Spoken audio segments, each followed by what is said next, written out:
वडोदरा सिर्फ एक शहर नहीं, एक एहसास है जहां महलों की भव्यता है, संस्कृति की गहराई है और इतिहास आज भी गलियों में चलता हुआ नजर आता है।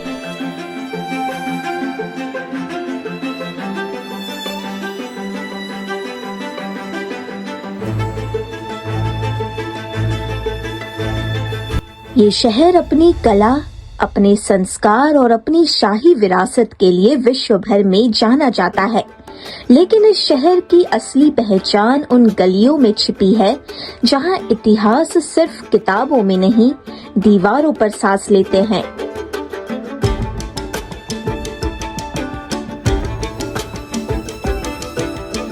वडोदरा के पुराने शहर की इन तंग गलियों में छिपी है एक ऐसी कहानी जहां कभी समय बताने वाली घड़ी इस पूरे इलाके की धड़कन हुआ करती थी। हम बात कर रहे हैं वडोदरा के घड़ियाली पोल की, जहां आज भी संस्कृति, परंपरा और व्यापार सब कुछ साथ साथ चलते हैं। ये है पुराने वडोदरा का दिल और इस दिल की एक धड़कन का नाम है घड़ियाली पोल। नाम में ही कहानी छुपी है। घड़ियाली यानी वक्त से जुड़ी हुई पहचान। मांडवी क्षेत्र में स्थित घड़ियाली पोल पुराने वडोदरा की पारंपरिक पोल संस्कृति का एक जीवंत उदाहरण है। कहा जाता है कि यहाँ पर पहले एक घंटी या घंटा हुआ करता था जो लोगों को समय का संकेत दिया करता था और इसी के चलते इस पूरे इलाके का नाम पड़ा घड़ियाली पोल। कहते हैं जब आज की तरह हर हाथ में मोबाइल या घड़ी नहीं थी, तब इस पोल में वक्त बताने का एक अनोखा अंदाज था। हर घंटे एक बड़ा सा घंटा बजाया जाता था और जितना समय होता उतनी बार घंटी की आवाज गूंजती। 7 बजे तो 7 बार, 8 बजे तो 8 बार और उस आवाज के साथ पूरी पोल अपनी दिनचर्या सेट करती थी। घड़ियाली पोल में घड़ी रखती है, हाँ। घंटे रखते हैं वहाँ और लोगों को मालूम हुआ इतना समय हुआ, इतना समय हुआ। अच्छा, यहाँ पे पहले घड़ी हुआ करती घड़ी और ये जहाँ बैठा ही है, हाँ। वो गायकवाड़ का पैलेस था। अच्छा, स्कूल, ये कल स्कूल वो, और अभी भी उनके अंदर पीरियड लिखा था मैं। पहले गायकवाड़ यहाँ रहते, फिर सरकार भाड़ा में गई यहाँ। तो मतलब पहले के समय में अगर किसी को समय जानना हो तो मतलब वो घड़ियाली पोल के नाम से पहचाना जाता था। और क्या खास है घड़ियाली पोल के इतिहास के बारे में अगर हम बात करें तो? यहाँ लोग दीवान और अधिकारी लोग रहते थे घड़ियाली पोल में, और बड़े बड़े व्यापारी शराब लोग रहते हैं यहाँ, शराबी काम करते थे। अच्छा। और सामने वाला जो बिल्डिंग है वो टंकशाल थी पहले। वहाँ सिक्का, जो सिक्का पर होता था ना, चलन, नारा की चलन, वहाँ तैयार होते। अगर यहाँ के घरों की बात करें, 2 या 3 मंजिला एक दूसरे से जुड़े हुए, लकड़ी की नाजुक नक्काशी वाले झरोके,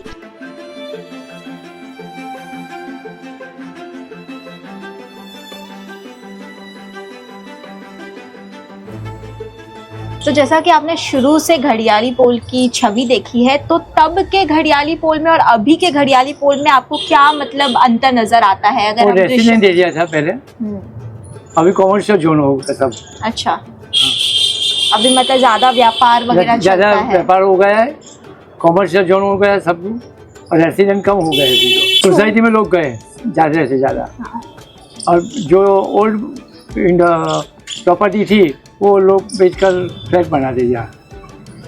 और मैं आपसे अगर पूछूं कि पहले के समय में जो भावना जुड़ी थी इस पोल से लोगों की, तो वो भावना अभी भी कहीं ना कहीं है? थोड़ी सी है अभी, तो थोड़ी सी है अभी जीवित है, थोड़ी सी बची हुई है, बची है।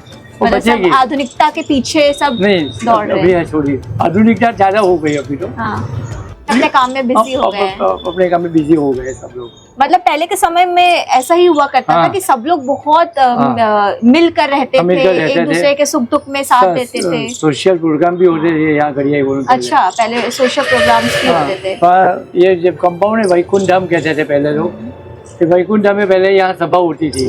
अब ऐसा कुछ नहीं होता। अभी तो कुछ वो बाग हो गया है अभी तो क्या लगता है इसके पीछे का सबसे बड़ा कारण क्या है? राजकीय पक्षों की सभा होती थी, यहाँ से शुरू होती थी शहर में। चुनाव की लगती थी। अच्छा, ये यहाँ खींच बनता था। हाँ। सब पब्लिक लोग यहाँ बैठती थी अच्छा, उस समय में। उस समय मैं भी सुबह की शुरुआत होती थी मंदिर की घंटी से, फिर घर के बाहर बने ओटला पर बैठकर चाय और बातें हुआ करती थी। बच्चे इन्हीं गलियों में खेलते थे और बड़े बुजुर्ग चौक में बैठकर शहर की राजनीति से लेकर घर के फैसले तक सब कुछ कर लेते थे। हर माता पिता का सपना होता है कि वो अपने बच्चों को हाई क्वालिटी एजुकेशन दे शहर के सबसे बेहतरीन स्कूल में। आज के दौर में अगर हम उदाहरण के तौर पर वडोदरा शहर की बात करें तो इस शहर में नवरचना, डीपीएस जैसे स्कूल हैं जहां पर पढ़ाना हर माँ बाप की ख्वाहिश है। लेकिन क्या आप जानते हैं कि 19s के दौर में वडोदरा शहर में बेस्ट स्कूल की परिभाषा क्या थी? चलिए आपको बताते हैं।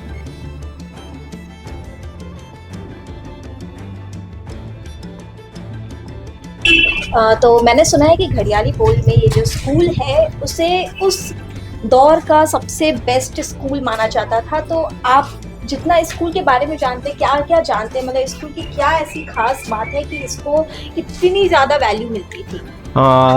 आप जहाँ पे खड़े हैं ये श्री सयाजी हाई स्कूल बालवाड़ी विभाग कहा जाता है। बैठ के बात करेंगे। ये अपने आप में एक मतलब काफ़ी रोमांचक हमारा वो वक्त था जब हम यहाँ पे विद्यार्थी काल में पढ़ते थे। पर ये जैसे अभी आप जानेंगे कि भाई स्कूलों की जो डिमांड है वो खासकर नामी गिरामी स्कूल इस समय की है 2026 में, मतलब 21st सेंचुरी जो कहा जाए कि भाई इंग्लिश मीडियम कॉन्सेप्ट स्कूल वगैरह। तो ये उस समय का ऐसा स्कूल था जिसकी गिनती ऐसी होती थी कि भाई यहाँ पे अगर हमें एडमिशन लेना हो तो वीवीआईपी लेटर लगते थे। ये 90 की दशक, मतलब स्कूल को करीबन आज 100 साल से ऊपर हो गए, 118 साल से ऊपर का ये स्कूल हो चुका है। पर जब 90 के दशक में हम हमारे मतलब विद्यार्थी काल में यहाँ आए तो हमें तो हमारी मतलब क्वालिफिकेशन के हिसाब से एडमिशन मिला। पर अगर किसी को बाहर के व्यक्ति को अगर यहाँ पे एडमिशन लेना होता था तो ये बताते हैं कि भाई किसी खास व्यक्ति या खास किसी मतलब नामी गिरामी व्यक्ति की जब लेटर लगता था तब यहाँ एडमिशन मिलते थे। इसकी पढ़ाई इतनी शानदार थी, टीचर्स वगैरह भी इतने थे। और उस समय ये स्कूल की जो विशेषता ये थी कि ये अपने आप में पहला ये स्कूल था कि जहाँ पे एक ही तरफ मतलब बालवाड़ी विभाग था जो हम अभी का प्ले सेंटर कहा जा सकता है, इससे प्राथमिक, और इसके बिल्कुल बगल में आप देखेंगे तो बॉयज़ का अलग पूरा सेक्शन था, मतलब हायर सेकेंडरी का, और उसके साथ में गर्ल्स का था कि भाई सयाजी बालवाड़ी विभाग, Sayaji higher secondary boys, Sayaji girls. और उस समय मतलब साइंस होना किसी स्कूल में और साथ में उसकी लेबोरेटरी होना कि जहाँ पे हम मतलब प्रोजेक्ट वगैरह करते हैं, तो इस स्कूल में वो सहूलियत थी। और साथ में साथ ये स्कूल डिसिप्लिन के लिए भी माना जाता था कि भाई एक स्कूल उस समय था 90 के दशक में, सरदार का नाम आता था, तो सरदार स्कूल का नाम, और उसके साथ श्री सयाजी हाई स्कूल, और साथ में श्रीमंत महाराजा सयाजीराव गायकवाड़ से नाम से ये स्कूल उस समय स्थापित हुआ था। तो अपने आप में काफ़ी रोचक था स्कूल में मतलब एडमिशन लेना, पढ़ना उस समय के दौरान। तो मतलब इतना नाम था उस दौर में, तो वो नाम अभी भी है या कुछ बदलाव आ गए? जैसे आपने बोला कि उस टाइम पे वीवीआईपी लेटर्स लेने पड़ते थे स्कूल में एडमिशन के लिए, तो अभी भी ऐसा सिस्टम है या प्रोसेस बदल चुका है? देखिए, अभी लोगों की सोच ये बदल गई है कि हम जो पढ़ रहे हैं ना वो हमारी यहाँ की, जैसे हम गुजरात के वडोदरा से है तो भाई ये अपनी यहाँ की प्रादेशिक भाषा है गुजराती, ठीक है। बचपन से 90s तक अगर जिन्होंने भी पढ़ा है तो यही कहा जाता है कि भाई हमारी मातृभाषा है हिंदी। तो उस समय के जितने भी स्कूल थे, इस स्कूल के साथ के यहाँ आसपास के मतलब सिटी विस्तार में आए किसी भी स्कूल में आप अगर जाएंगे तो गुजराती माध्यम मैंडेटरी था और मस्ट था। और तभी के पढ़े हुए चाहे लड़के हैं या लड़कियां हैं, वो आज किसी भी पोस्ट पे है, ठीक है, तो वो अपने एक अलायदे ओहदे से मतलब नाम बना रहे हैं कि स्कूल में हम थे। और आज की जो जनरेशन है और माता पिता है वो ज़्यादा फोकस कर रहे हैं इंग्लिश मीडियम और कॉन्सेप्ट स्कूल। और इसका कहीं ना कहीं माइनस पॉइंट इन जैसी कई स्कूलों को हुआ कि इन्होंने वो जो ग्रोथ था स्टूडेंट का वो खो दिया। हालांकि एक कहा जाता है कि ऐतिहासिक इमारत का इतिहास तो आज हर कोई याद कर रहा है अपनी चाइल्ड टाइम को याद करके, पर जो मतलब मास एक जो ग्रोथ उस समय यहाँ पे मिलता था एज अ स्टूडेंट में, वो आज कहीं ना कहीं उसकी कमी दिखाई दे रही है। और इसकी एक वजह हमारी वर्तमान समय की पढ़ाई है। एक टेक्नोलॉजी के साथ हमने उस चीज़ों को छोड़ दिया जो आज भी हमारे पास होना बहुत जरूरी है। और उसमें खास चीज होती है भाषा। आज हम देखने जाए तो भाई मेरा लड़का 10वीं में है, बोर्ड में है, मेरी लड़की 11वीं में है, कॉमर्स में है। कॉमर्स तब भी था, आर्ट्स भी था, साइंस भी था।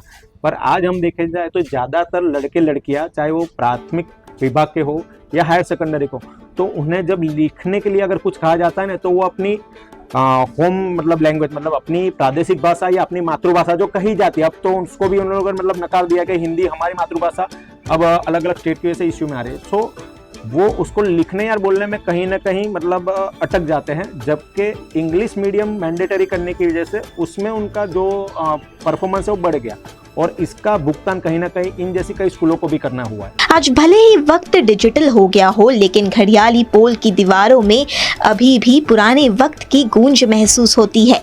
यहाँ हर दरवाजा एक कहानी है, हर बालकनी एक याद और हर गली एक जिंदा इतिहास। घड़ियाली पोल जहाँ वक्त सिर्फ गुजरता नहीं था, घंटी की आवाज के साथ महसूस किया जाता था। आज भी देखा जाए तो कम से कम पुराना बड़ौदा जिसे कहा जाता है, 4 दरवाजा, जिसे हृदय हार्ट कहा जाता है वडोदरा का, जो श्रीमंत महाराजा सयाजीराव गायकवाड़ ने बसाया था, तो आज भी ये कमर्शलाइजेशन में उस लेवल पे है कि इसको गोल्ड हार्ट कहा जाता है। क्योंकि ज़्यादातर आप देखेंगे तो सुनार वर्ग है, जो सोने की, चांदी की, हीरे वगैरह की, ज्वेलर्स है, साड़ियों की दुकान वगैरह से लेके हर तरह के व्यवसाय उद्योग से लेके बिजनेस जो संकलन लोग हैं वो यहीं पे अभी बसे हुए हैं। मतलब आज की तारीख में ये है कि ये कमर्शियल में कन्वर्ट हो गया, पर जो कहते हैं कि टेक्नोलॉजी के सामने आज ये बाजार और यहाँ के लोग अभी भी खड़े हुए हैं। ये बात है कि एक समय जब स्कूल यहाँ ज़्यादा थी तो यहाँ रहने वालों की संख्या ज़्यादा थी। जैसे आप कहते हैं भाई 100% में 85% यहाँ रहने वाले लोग थे, सिर्फ 15% मतलब भाई सर्विसमैन थे, भाई उद्योग था, व्यापार था, छोटी मोटी दुकानें थी। पर उस समय भी देखा जाए तो ये हिस्सा अपने आप में एक खास मायने इसलिए रखता था कि यहाँ पे रहने वाले आदमी को अगर कोई सामान लेने अगर जाना है तो इस बाजार के अंदर उसकी ज़रूरत की हर चीज़ मिल जाती थी। जैसे हम आज 21वीं सदी में कहते हैं कि भाई मॉल में जाएंगे तो हमें सब चीज़ मिलेगी, ये बाजार उस समय एक मॉल के बराबर था। और सेफेस्ट एक कहा जाता है कि भाई फुल्ली प्रोटेक्टेड एरियाज में इसको कहा जाता था कि रात को मतलब आप 1 बजे 2 बजे भी, चाहे भाई कोई बुजुर्ग है, कोई महिलाएं यहाँ से निकल रहे हैं, भाई सुबह में जल्दी, जैसे भाई हमारे में बोलते हैं भाई मंगला दर्शन के लिए कोई जा रहा है, जैसे नज़दीक में आप देखें महालक्ष्मी माता का मंदिर हुआ है, अम्बा माता मंदिर है, फिर जैन समाज का चंद्र प्रभु जी का देरासर है, वो 500 से 550 साल पुराने। तो यहाँ पे जो लोग दर्शन वगैरह करने आते थे, तो चाहे सुबह जल्दी निकले या देर रात को आए, तो सुरक्षा की व्यवस्था भी उस समय ऐसी थी कि लोग मतलब निर्भय होकर घूम सकते थे। तो अभी भी वातावरण ऐसा ही है यहाँ का कि कुछ बदलाव आए हैं? कुछ से थोड़ा ज़्यादा ही कह सकते हैं, क्योंकि कहते हैं कि समय का पहिया चलता है, चक्र भी बदलता है। माहौल अभी सब जगह पे, अब समझिए कि जेन जी के हिसाब से जो आज की युवा व्यवस्था है वो इस हिस्से को और इसकी अहमियत को नहीं समझ पा रही है। आप देखेंगे जहां हम बैठे हुए, इसके पीछे गर्ल्स हाई स्कूल है, ऑपोजिट में लेफ्ट की साइड बॉयज़ है, यहाँ एक गार्डन है, सामने मंदिर है। तो उस समय क्या था कि 12 महीने जो धर्म के हिसाब से जो त्यौहार होते थे कि भाई जैसे नवरात्रि हुए, गणेशोत्सव हुए, जन्माष्टमी हुई, वो तो यहाँ पे मतलब इतने धामधूम से होते थे, इतने हर्षोल्लास के भाई हर गली, हर मतलब जगह के आदमी, औरत, बड़े बुजुर्ग, बच्चे सब मिलजुल के उसको मनाते थे। पर साथ ही साथ इस जगह की एक खास व्यवस्था ये है कि जब गर्मियों का समय आता था तो यहाँ पे आनंद मेले होते थे। मतलब एक गुजराती वर्ड है कि जैसे अपन बोलते हैं ना कि अभी फूड स्टॉल कहा जाता है अभी के हिसाब से, तो उस समय गर्मियाँ, जैसे भाई स्कूल की छुट्टियाँ हुई तो बच्चे क्या करेंगे घर में, तो यहाँ की करीब करीब हर गली में किसी एक समय पे आनंद मेले का आयोजन किया जाता था। तो वहाँ पे क्या होता था कि हर व्यक्ति अपने वहाँ से कुछ खास लेके आता था। मतलब खाने की डिशेज की स्टॉल होते थे, फिर खेलने के लिए कुछ स्टॉल वगैरह होते थे। वैसे ही आप देखे जाइए तो जन्माष्टमी में यहाँ विशेष मतलब ब्रह्मोत्सव का आयोजन होता था, जो अभी हम बोलते हैं खेल महोत्सव। तो हमने 80 के दशक में ये खेल महोत्सव इन गलियों में देखा हुआ है। आज के इस दौर में ये पूरा इलाका एक व्यस्त बाजार में तब्दील हो चुका है। कपड़े, ज्वेलरी शॉप और स्ट्रीट शॉपिंग की रौनक यहाँ पर देखने को मिलती है। लेकिन घड़ियाली पोल बड़ौदा की उस विरासत की पहचान है जहां हर गली में एक कहानी छिपी हुई है।